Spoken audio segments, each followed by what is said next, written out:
Samantala, isa pang miyembro ng PNP SAF na nakaligtas sa engkwentro sa Maguindanao ang naglahad ng kanilang dinanas para mahuli ang teroristang si Marwan.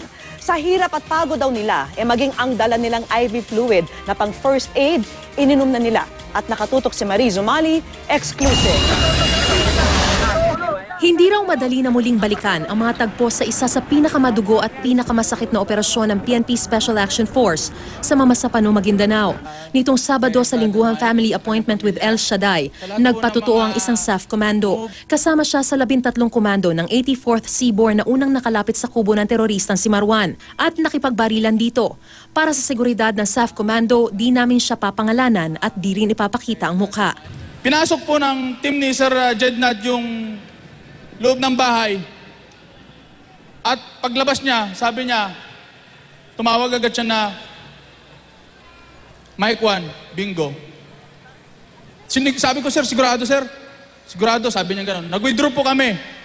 Nagawa raw agad nila ang misyon. Bumagsak si Marwan at nakuha ang daliri nito para makumpirmang ito nga ang wanted na terorista sa buong mundo. Sa bakbakan, wala raw nakita ang komandong ito na sibilyan na nadamay.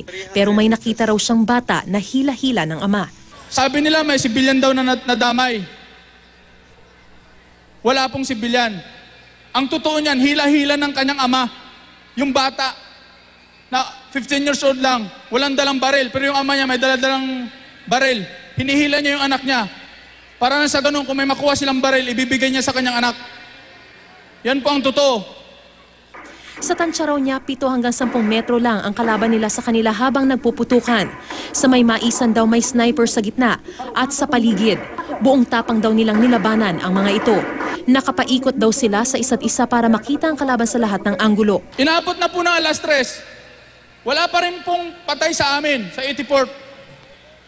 Buong akala ng buong sambayanan, wala nang naiwan na SAF sa loob. Sabi ni Sir, kahit lang man may babuhay sa atin para makapagdala ng daliri ni Marwan. Hindi rin po ako makatayo nung time na yun para tulungan sila kasi tinitira din po ako na sniper.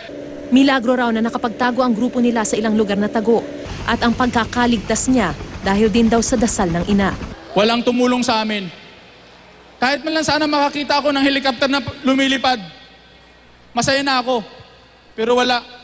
Ibon lang. Tinatanong ko yung sarili ko kung bakit hindi ako natamaan. Kasi ang may tama lang po sa akin, yung Kevlar ko. Yung pong pantalon ko, yung uniforme ko, hanggang ngayon po hindi ko nilalabhan. Kasi puro butas po ng bala. Pagtanggal ko po ng bulletproof ko, kasi yung vest ko po, may bulletproof po yung sa ilalim, level 4. Ganon din po sa likod, kaya mabigat po yung mga dala namin.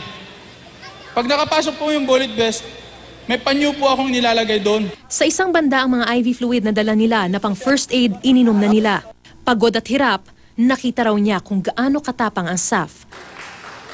Pagmamalaki ko sila, pumuputok sila. Alam nilang may tama na sila, umiiyak sila. Alam niyo kung bakit sila umiiyak? Kasi hindi na nila makikita yung mga anak nila. Hindi lang daw ito ang delikadong operasyon na isinagawa ng SAF para sa bayan. Sana raw, nakilala ng buong bansa ang Special Action Force sa nangyari noong January 25. Mariz Umali, nakatutok, 24 oras.